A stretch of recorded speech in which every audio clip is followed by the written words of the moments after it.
United Forum of Ex-NDP दिनै warning बेनार होदों मोनै मा बुंनो सानो?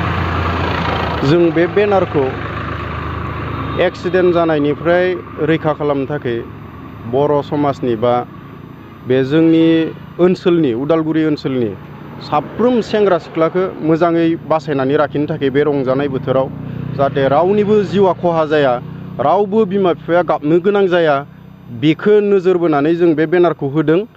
आरो जों भैरबकुन्द पिकनिक स्पटनि जायफोर दैदेनगिरिफोर जों बिथांमोनखौबो एक्स-एनडिएफबि जानानै खावलायदों जाहाथे बिथांमोना बिल' 21 बैसोनि सासेबो सेंग्रा सिख्लानो जाहाथे बिथांमोना जौ लोंनो जायगा होआ, थांथों जौ लोङालासेनो नायनानै फैथों, रंजानानै फैथों, जाहाथे बिथांमोना लोंनानै एक्सिडेन्ट जाया बिनि थाखाय जों नैबे राहाखौ लादों।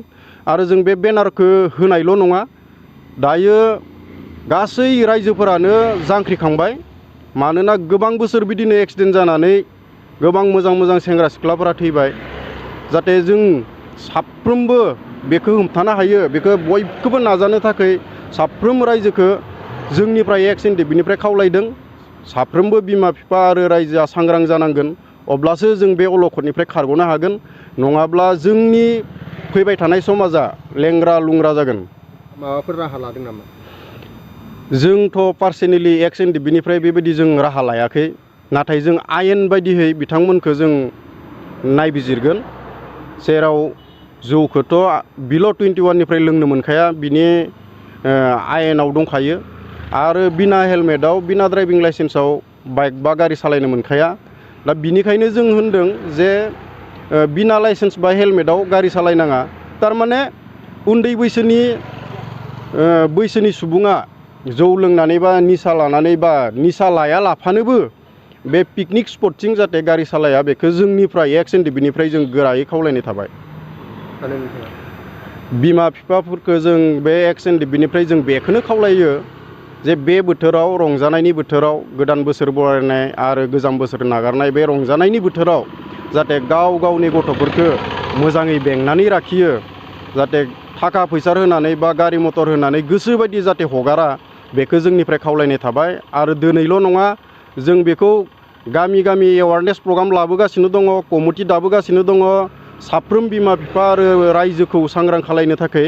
दा बिनिखाय आरोबाव खनसे दिनै जों बेखौनो जोंनिफ्राय खावलायहरबाय साफ्रोम रायजोनिसिम, जों सांग्रां जानि आरो जोंनि फैबाय थानाय नेक्स्ट जेनेरेसनखौ जों बासायनानै लाखिनि। बिथिङाव मा बुंहरनो सानो?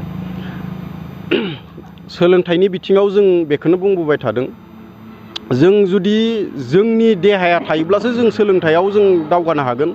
जों नोरजिया जायोब्ला जों सोलोंथाइयावबो दुरबल जागोन। जोंनि सेथि थांखिया बेनो, जों फिजिकेलि फिटनेस जों साफ्रोमखौबो मोजाङै जाहाथे लाखिनो हायो, बेनो जोंनि नाजानाय।